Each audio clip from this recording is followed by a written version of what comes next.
Good evening, ladies. My name is Fiona and my business is Your Colour and Style. I help people to create the right impression by their appearance. And so Andrea asked me if I would speak to you tonight to give you my take on how I think ladies should be dressing for business today. So it's modern business dressing. Are there any rules? I'm going to start with 40 years ago. Yes, I am that old and a bit more. I was in London as a young girl and I noticed lots of businessmen, and they were all the same. They were in pinstripe suits, bowler hats and long black umbrellas. And it wasn't raining, so the umbrellas were actually a statement accessory, saying, I've made it, I'm here in the city. 10 years ago, or within the last 10 years, I have been in the city, and I can assure you there wasn't a bowler hat to be seen. In fact, pinstripe suits had largely disappeared.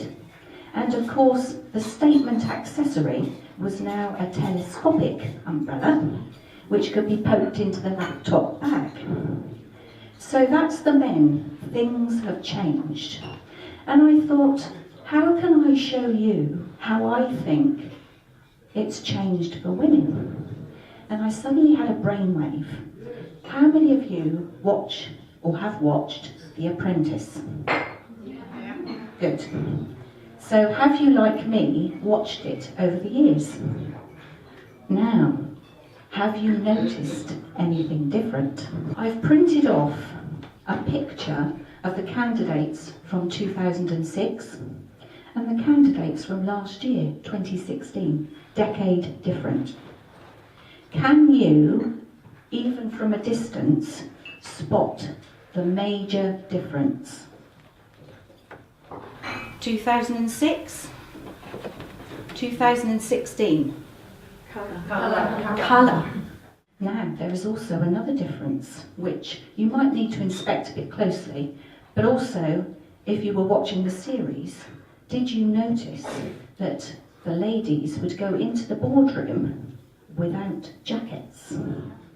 Now, I wouldn't present myself in front of Alan Sugar going for an interview for a job, don't forget, no small sum of money for this particular job, without putting a jacket on. But they did.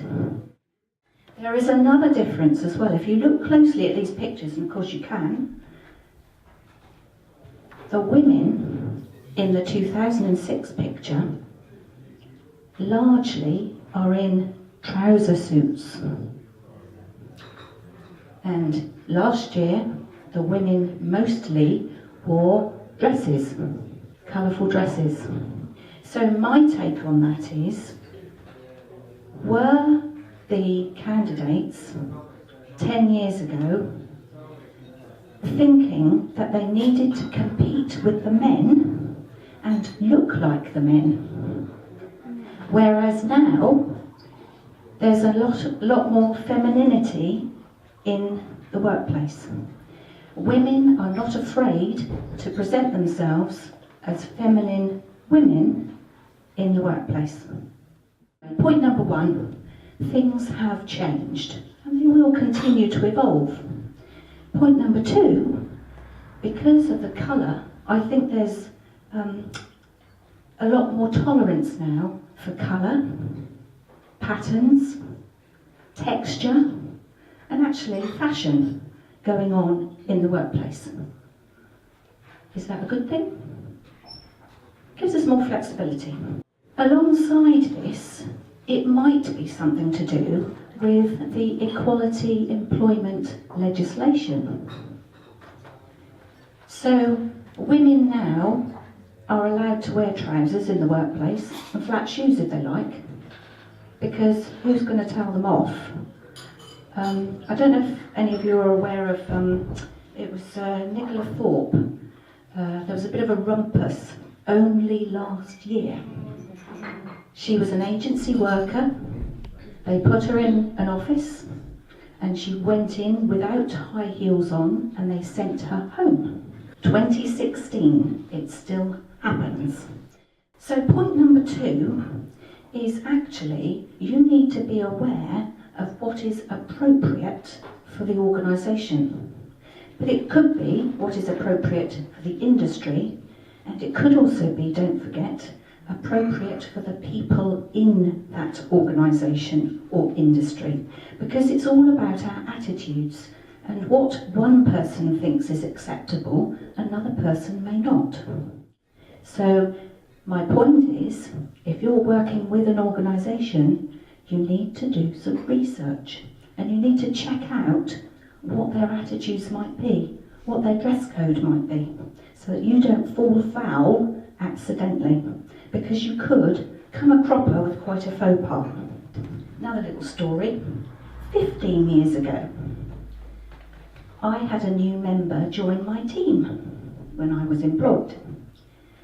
And I remember her coming in a white, plain white t-shirt under her black suit. I was horrified. I only ever wore blouses with my suits, and she wasn't picked up on this. And I thought, okay, well, if it's good enough for her, it's good enough for me. So I started dressing down. But you know what? She did me the biggest favour, because my blouses were always bursting. So now I can wear a t-shirt or a jumper. Oh, heaven. So the point is, really, what impression do you want to give through your clothes? Because you do. You are talking a language, whether you understand it or not. You are communicating to people about you, your standards, your preferences, your attitudes to all sorts of things by the clothes that you wear. So if I say to you, for example, what image do you conjure up in your head when I say Mrs. Thatcher? Is everybody in the room thinking like me of the suit, the handbag, the perfect hair, not one hair out of place, it's all lacquered down, the shoes? Now, she never wore trousers except metaphorically.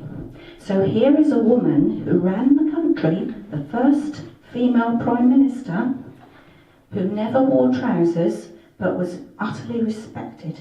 And she got, she was quite influential, I would say. She's left a lasting legacy. But I always think, as I say, a certain style for her, whatever the colour of the suit, she always kind of turned out the same, didn't she? So there was a consistency. So her message was, I've got standards, because she was always immaculate. And it was also, they called her the Iron Lady. No wonder, don't mess with me. And I think she did that through her clothes. So my third point, is really, you leave a lasting message generally by the clothes that you wear. They may not remember what you wore specifically, but generally they will think about you in terms of obviously your behaviour, but also the way that you dress. I think you communicate as well through not only the style, the fit, and your grooming, but the colour. Colour can be very important. I've got another little story now, going back 25 years in my employment. I was in financial services, and I only discovered a couple of years ago when I hooked up with a boss of mine who was actually fantastic, and I hadn't realised, I'd had my colours done, so of course I didn't want to look 20 years older in the wrong colours. I was going into work wearing colour, but I had no idea of the stir I was causing in the organisation, because I was more colourful than quite a lot of other people 25 years ago.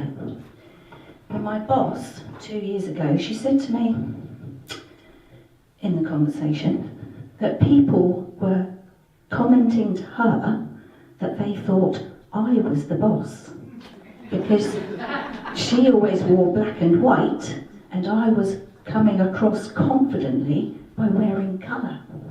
Now obviously I wouldn't have wished to have offended my boss, and it just goes to show the mettle of the woman that she didn't take offence, because I didn't realise that's the impression I was giving. I mean, yes, of course I wanted to appear confident, but not that I was the boss, because I wasn't. So I think you need to understand how much colour to use, when to use it, where to use it, and how to introduce it in order to be appropriately acceptable. So enough of my stories, but my point is, don't be afraid of wearing colour. One of the things I would say to you ladies as business women, you may want to stand out, and this is your opportunity. Although colour is coming in, so many people are afraid. They don't know what colours to wear, they don't know what colours suit them, they don't know what's right, so we'll stick to black and white, we'll just blend in, which is lovely if you want to stand out. It's very easy to do that. We take in information through all our senses. 5 senses. So in a business context, touch is usually just a handshake. I say usually. I've got another story there, but maybe I better not say that one. The second one is taste, and I couldn't really think how you might use that in the workplace other than sharing a meal with friends, perhaps. So I'm going to concentrate on the last 3. Sound, sight, and smell. Because when you're face to face with people, these things matter. Now I've put sound first for a reason, because I'm just imagining if you might have done what I might have done. High heels on a stone floor. Clip, clop, hello everybody, I'm coming, before they can even see me. Or, even worse, squeaky shoes. They say you haven't paid for them if they squeak. So you can be heard before you're seen. But if generally you're seen first, then everybody is already gathering this information about you. What colours is she wearing? Is she bold enough to wear colour? Do your clothes fit? Are they too short? Are they too long? Do you look frumpy? Etc, etc. On the sight front, obviously we can govern what clothes we choose to wear. But a lot of people these days are putting more permanent features in place. Tattoos, piercings. I'm not judging and saying whether I think they're right or not, but I'm just saying these days you will encounter that in the workplace. And of course, it all adds to things being less formal now in the workplace. Now, why have I put in smell? Any ideas? Perfume, yes. You can overdo it.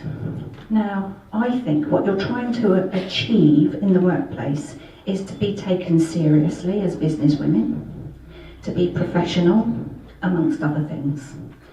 And if you lather on the perfume, you are actually giving a message about female sexuality.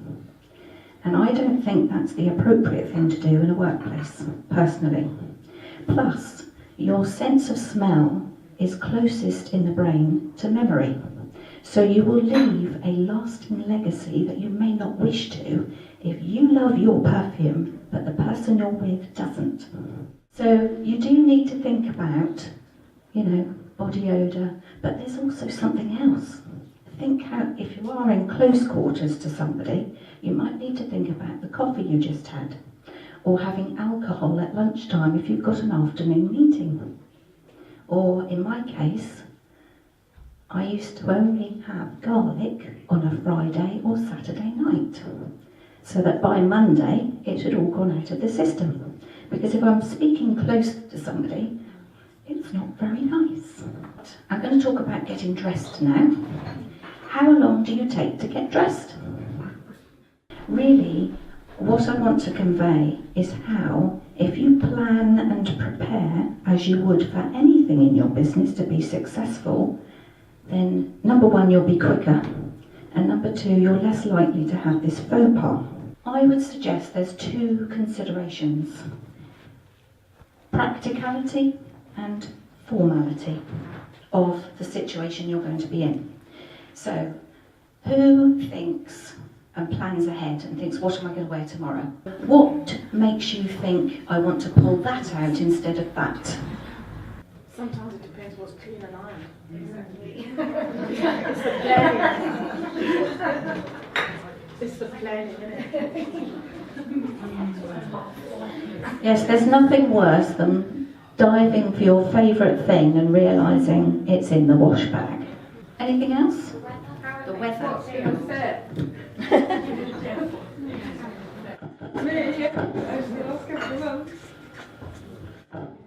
And with weather, I would also put temperature, because it could be cold outside, but you're going to be hot indoors. Anything else?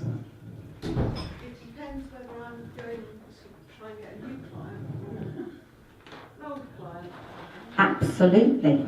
Who you are going to be spending your time with. So clients were mentioned there, but what about suppliers? What about your boss? What about if you're the boss and you have direct reports? Are you going to dress the same for all those situations? Maybe, maybe not. So I'm now going to take you through my top 10 tips of business situations. Now, in the room, we have a vast array of business women with different sectors, industries, things that you're doing. So I wanted to bring out things generally that could apply to all of you. So I'm not suggesting we're all going to end up in Alan Sugar's boardroom or on Dragon's Den. It's really applying this sort of information in your situation. The first thing is, the more formal you need to be, I don't know, you've seen a bank manager, anything like that, the less flesh you need to flash. So it means covering your arms, preferably down to the wrist, not 3/4 sleeves. I'm talking really formal here. Higher neckline, hem of a skirt or a dress down to the knee or thereabouts. And also, even in the summer, you need to cover your legs. So if it's not trousers, it needs to be hosiery.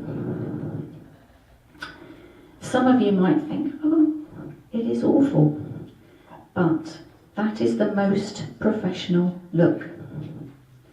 Now, if you do, obviously wear hosiery, you need to think about a spare pair, because nothing will damage your fantastic appearance if you have a hole in your tights. So the second point is to tone down your colour, your texture, your patterns and fashion, or at least just consider it.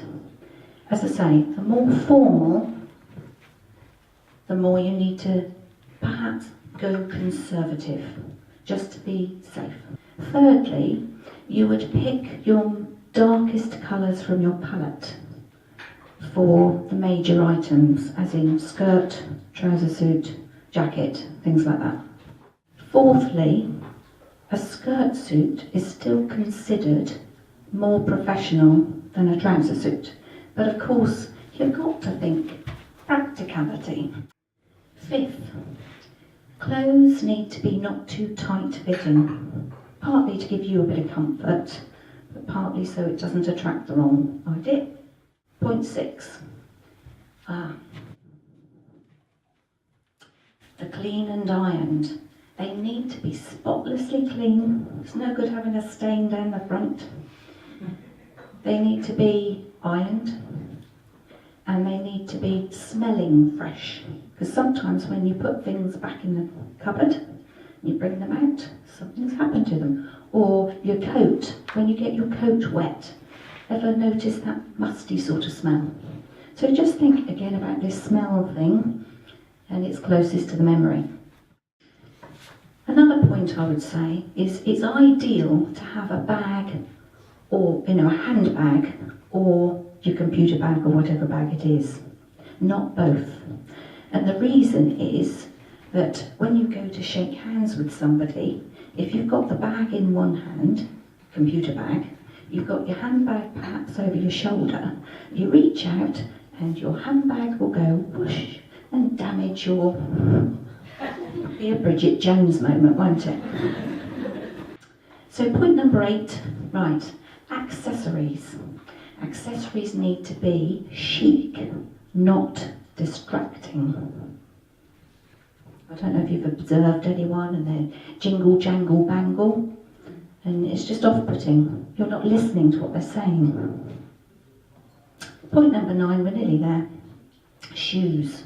Again on the grooming, they've got to be spotless. The heels mustn't be damaged. Really, your shoes say so much about you. One of my bosses I did have, he used to be in the army, and every morning he would shine his shoes. He commanded such a lot of respect. It was all about the shoes. So for a very formal situation, they really need to be closed toes and closed heels, not like you're going down the beach. The good news is point number 10 is about the height of heel. I would recommend a bit of a heel, so I don't recommend flats unless you're thinking practicality.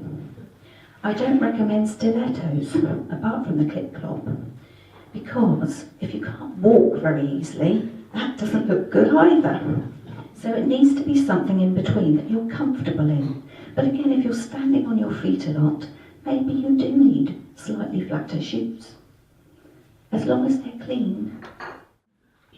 Okay, so really, ladies, my thing is, it's all about planning and preparation. If you plan what you're going to wear, or you prepare, then you're going to have things ready to look out and look the part instantly. It's going to save you time. So I just wanted to show you how this plays out in practice. I brought a few of my things. When I was in HR, this was my Don't Mess With Me suit. It's my darkest colour, but it also panders to my personality because I do frills and bows. And I happened to find this in London, and I think it's rather stunning. But the colour says, don't mess with me. So you can see how you can bring in colour and have the style to suit. Now, notice I've put a piece of metal jewellery there with it, because pearls would be far more, maybe twee, but maybe playful, and I need to be mean business with this, so I would use a metal. Now, if I were networking, I would bring in more colour because I want to attract attention. So I've still got a very dark coloured dress, but I would team it with a very nice jacket, and that would actually attract people over to me. I can actually say that I have got a client, because of the necklace that I wore, that was a £15 necklace from Marks and Spencer's. So it is all about the accessories, ladies. So again, if I weren't in a very formal situation, I wanted to be more approachable and friendly, I would probably go for a colourful necklace. I actually had a suit made, and I decided to have trousers and a skirt, so I had the options. This is it. It's not as dark as my other one. So that's with the trousers. And I once took my jacket off and somebody remarked on my lining when I put it on the back of the chair. So people observe all sorts of things about you that you have no idea. It's rather stunning. And I did it on purpose, of course. And I just wanted to bring a couple of blouses to show you how you can dress up or dress down. So here's a t-shirt, but obviously a little bit more pandering to me with the sparkly things. So that would dress down this suit. It's not quite a plain t-shirt, okay? But then I could dress it up with that.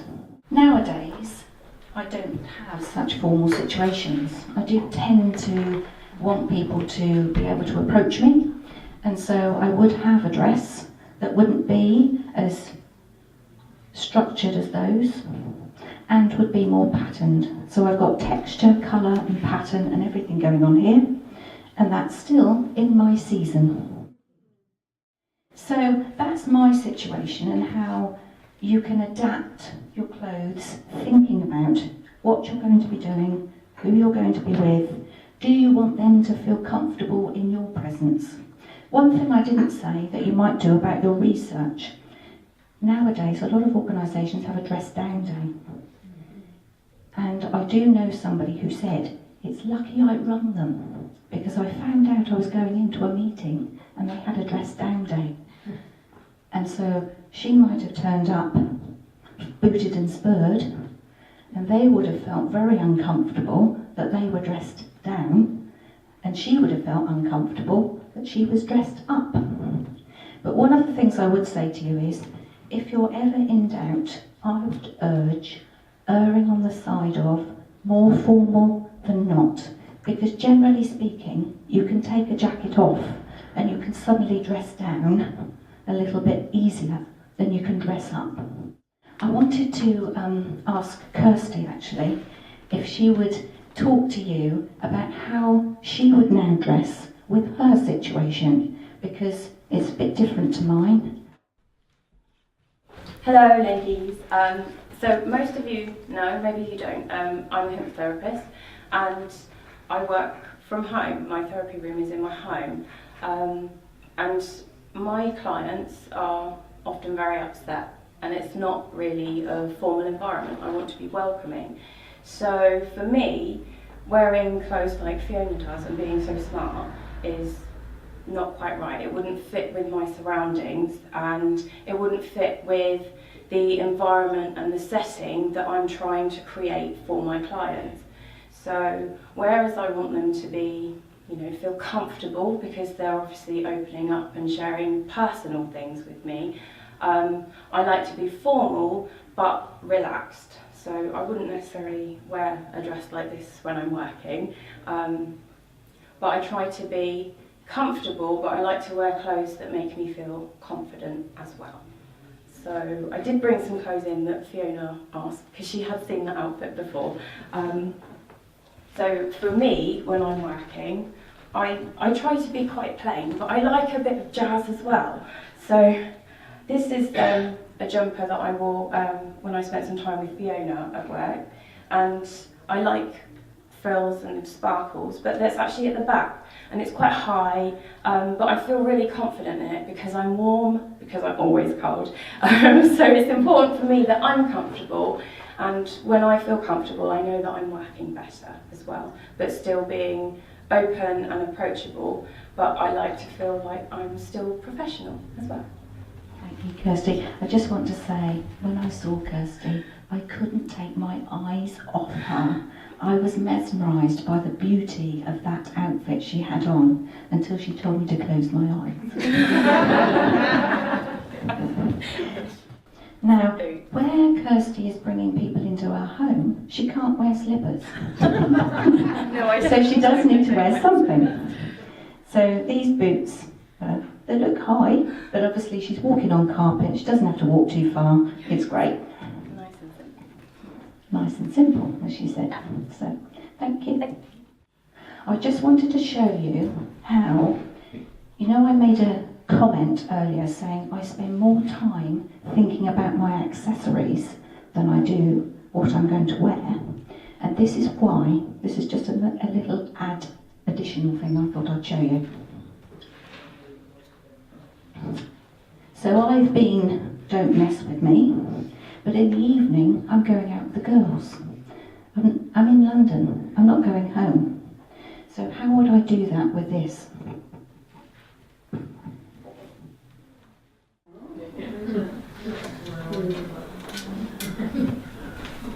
Accessories.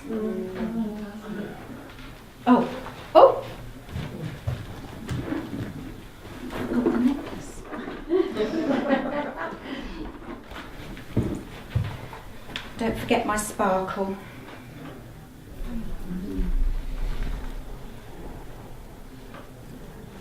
Now I'm ready. So those things you could generally carry in your handbag. Change the necklace, little cardigan, different shoes, and a thinner bag, a small bag.